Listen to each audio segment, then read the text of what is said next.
we've looked very closely at the numbers. We feel very confident that there's no way that they can really make up that gap. But I'm not going to declare victory until all the numbers are in. But I just want to give you guys the sense that this race is over.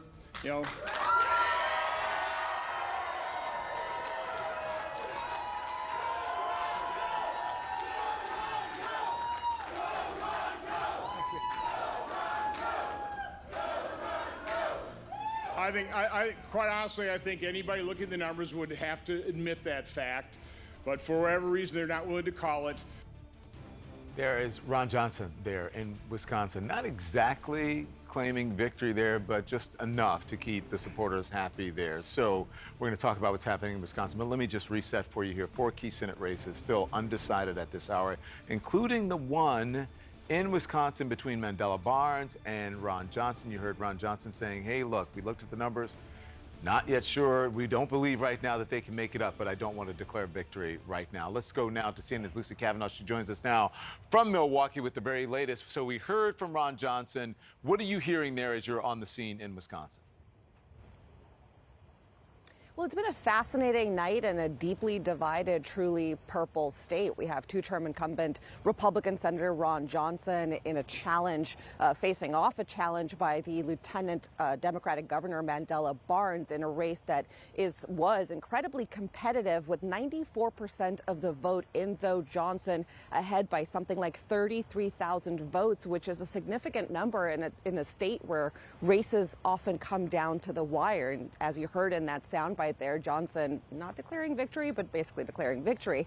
We have yet to hear from Barnes. We've also yet to have the race be officially called. But keep in mind that Wisconsin was considered the Democrats' best chance of flipping a Republican seat. Johnson was not particularly popular here. Mandela Barnes initially had a slight lead in the polls in the initial months, but we saw that lead evaporate in a barrage of negative advertising throughout recent weeks. But of course, it's not all bad news for the Democrats here in this state.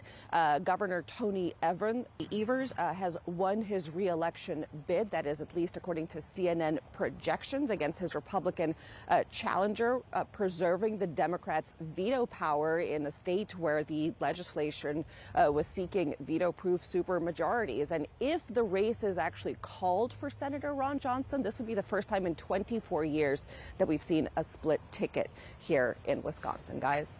Before I let you go, pardon my manners. I should have said good morning. My mom is at home going, don't be rude. Say good morning.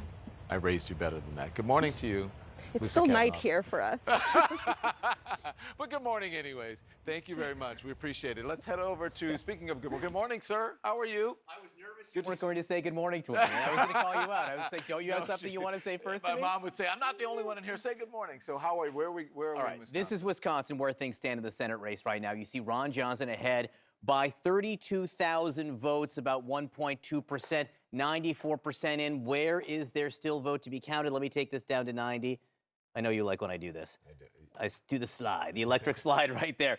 These are the counties that have less than 90% in. You can see this one right here, Dunn County, a smaller Republican county.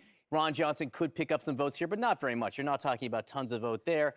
Rock County down here on the border. Mandela Barnes has a small lead there, 84% in. He might be able to pick up some vote here. The biggie where the votes still are, is Milwaukee County, or Milwaukee, as they say in Wayne's World. You can see Mandela Barnes has a huge lead.